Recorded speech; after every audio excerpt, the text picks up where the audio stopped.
महाराष्ट्र में राज्यसभा चुनाव को लेकर सियासी हलचल तेज है। राज्य की 7 सीटों पर चुनाव होने हैं, जिसके लिए उम्मीदवार तय किए जा रहे हैं। इस बीच शिवसेना यूबीटी गुट ने प्रियंका चतुर्वेदी को दोबारा उम्मीदवार नहीं बनाया है। पार्टी नेता संजय राउत ने गुरुवार को इसकी वजह बताई। उन्होंने कहा कि राजनीतिक समीकरणों का साथ न देना और शरद पवार की उम्मीदवारी के कारण पार्टी प्रियंका चतुर्वेदी को दोबारा मैदान में नहीं उतार सकी।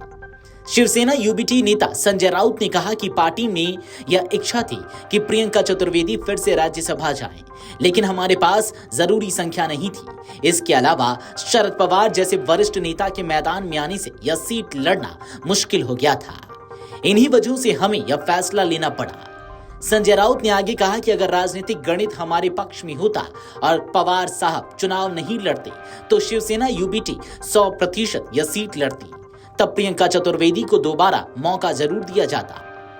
बता दें कि महाराष्ट्र से राज्यसभा की 7 सीटें अगले महीने खाली हो रही हैं।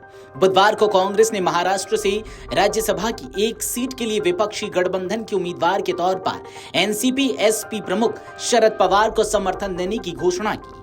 इस फैसले ने महाविकास अघाड़ी के उम्मीदवार को लेकर चल रही अटकलों पर विराम लगा दिया। इस सीट पर कांग्रेस, एनसीपी-एसपी और शिवसेना यूबीटी तीनों ही दल दावा कर रहे थे। सत्तारूढ़ भाजपा ने राज्यसभा चुनाव के लिए 4 उम्मीदवार मैदान में उतारे हैं। इनमें पार्टी के महासचिव विनोद तावड़े और केंद्रीय मंत्री रामदास अठावले शामिल हैं। भाजपा की सूची पर टिप्पणी करते हुए राउत ने कहा कि अठावले को फिर से उम्मीदवार बनाना अपेक्षित था, जबकि तावड़े की उम्मीदवारी गौर करने लायक है। राउत ने कहा कि तावड़े को उम्मीदवार बनाना उनके संगठनात्मक कार्यों का सम्मान हो सकता है। 2019 के महाराष्ट्र विधानसभा चुनाव में टिकट से वंचित होने के बाद उन्होंने पिछले 6-7 वर्षों में पार्टी के लिए काफी काम किया है। राज्यसभा के लिए उनका नामांकन उन्हीं प्रयासों का इनाम लगता है। तो आइए अब हम आपको बताते हैं कैसा है विधानसभा का गणित। गौरतलब है कि 288 सदस्यीय विधानसभा में 230 से अधिक विधायकों के साथ भाजपा के नेतृत्व वाला महायुति गठबंधन अपने सभी उम्मीदवारों की जीत सुनिश्चित करने की स्थिति में है। इस गठबंधन में एनसीपी और शिवसेना भी शामिल है। वहीं विपक्षी एमवीए के पास केवल 1 उम्मीदवार को जिताने लायक संख्या है। इस गणित से महायुति 7 में से 6 सीटें जीत सकती है।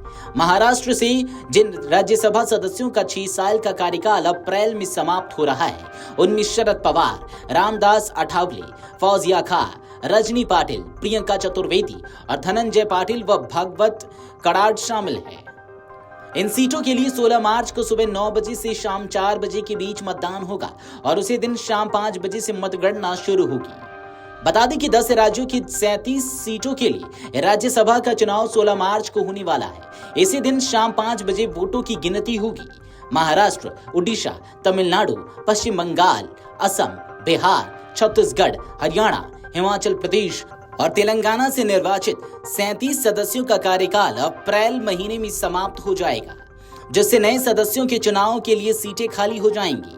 नामांकन दाखिल करने की अंतिम तिथि 5 मार्च है, जिसके बाद 6 मार्च को नामांकन पत्रों की जांच की जाएगी। उम्मीदवार 9 मार्च तक अपना नामांकन वापस ले सकते हैं। वीडियो डेस्क अमरउजाला.com। अगर आप ये वीडियो YouTube पर देख रहे हैं तो हमारे चैनल को सब्सक्राइब कर बेल आइकन दबाएं और Facebook पर देख रहे हैं तो हमारे पेज को लाइक करें। अगर आप ये वीडियो YouTube पर देख रहे हैं तो हमारे चैनल को सब्सक्राइब कर बेल आइकन दबाएं और Facebook पर देख रहे हैं तो हमारे पेज को लाइक करें।